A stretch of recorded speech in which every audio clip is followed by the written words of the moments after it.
Greetings and salutations, this is Jason Silverain, and today I'll be taking a look at Match-Free Pirates.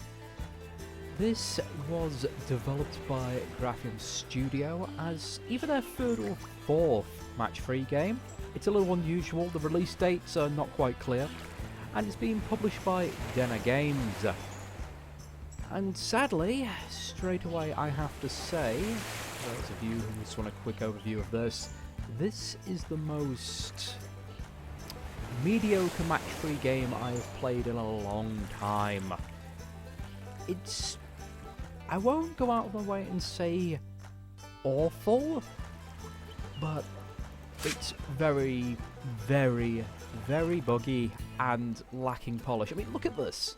The sound options have absolutely no, explanation of which one they are. I mean, I think this is ambient sound, that's music, and this is your sound effects. I mean, just that shows the sheer lack of polish in this.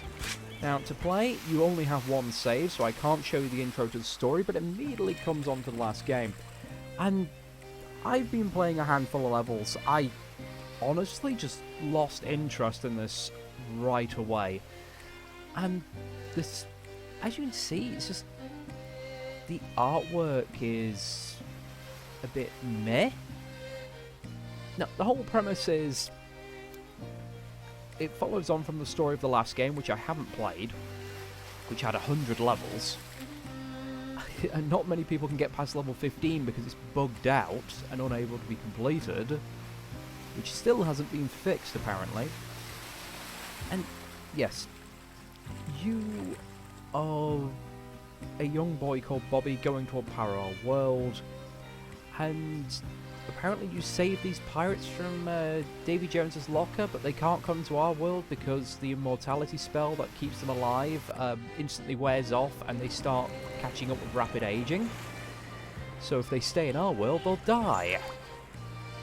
What to do? So they miss the sound of children laughing and other just general pleasures. So you suggest, let's make a theme park. There is a help screen here, and to be honest, whilst the game does have little odds and ends and things that join in, I mean the pests here that do debuffs every few seconds on a level are somewhat unique to this game, but nearly everything else, well, it's pretty damn standard fare. What you're supposed to do is essentially play a level, get gold, and unlock more things on the island. These could potentially unlock more items, like here for boosts, but these cost a lot of gold, and they're only valid for like one round. In fact, there is a gentleman I want you to listen to. Again, I've sort of paraphrased his review because the poor unfortunate soul has played nearly all the games released by these chaps, and I think he can explain all the issues better than I can. And again, thank you, sir, for suffering through these games. I know what you mean, I like match-free, but this is so mediocre. I didn't have high hopes for Match-3 Pirates 2, as the first game was pretty bad, but since it was a big improvement over the developer's first attempt, Gems of Magic, Lost Family, I changed my mind about not playing any of their future games and gave them another chance. I shouldn't have. The first game had a mandatory move limit. This has 3 game modes: hard with a move limit, skulls and pests; normal without a move limit or skulls but pests; and relaxed with no move limit, skulls or pests. Skulls spread after every move, so you have to match next to them or use a bomb, and various pests do all sorts of nasty things, like tying tiles down. Contrary to what the game says, skulls still show up on some relaxed levels, but they don't multiply. The story picks up after the happenings in the first game. No voiceovers this time, but text display is fast enough and blissfully silent.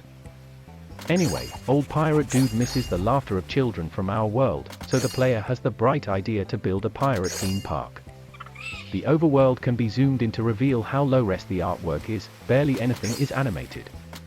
There's a help screen that goes over the basics, with some incorrect text under the picture and full of grammatical errors. There's many buildings to spend gold on, some unlock very expensive single-use boosters to buy before each level, the rest is just decoration. Levels are unlocked one by one and can't be replayed later. I'm not sure how many there are as I gave up after 30.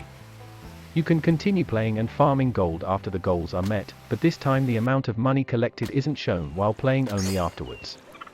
Besides skulls and pests, which are now thankfully optional, there are the usual obstacles to destroy and chests to open with varying amounts of adjacent matches. Animations are still crazy fast, even for me, who prefers things happening instantly, and still no sound for basic bombs. Unfortunately, not much has changed since the first game. This is also buggy and unpolished, missing tooltips everywhere, mechanics not present in relax mode are explained, the entire game needs a proofreader, and maybe replace the demo text when quitting the game, and even then it wouldn't be recommendable. So, thank you Doe-I-64, who I was mostly paraphrasing there with Ryan from text-to-speech. Yes, this game feels like it's a quick cash-in. In fact, all of the games released by these people look like they're the bargain bin stuff that you used to find in the bottom of the, reduced to clear in PC World. You know, the £1 or £2 games? However, they're on sale for over £7 on Steam, and I cannot recommend at that price. Maybe at £2 or £3 at most, if you're a glutton for punishment. And goodness me, I can even barely speak over some of the sound effects going on right now. Those have actually increased in volume, so let me turn that down a little bit. And I've not changed the settings at all since I started this, so yeah, add on that the sound settings fluctuate back and forth.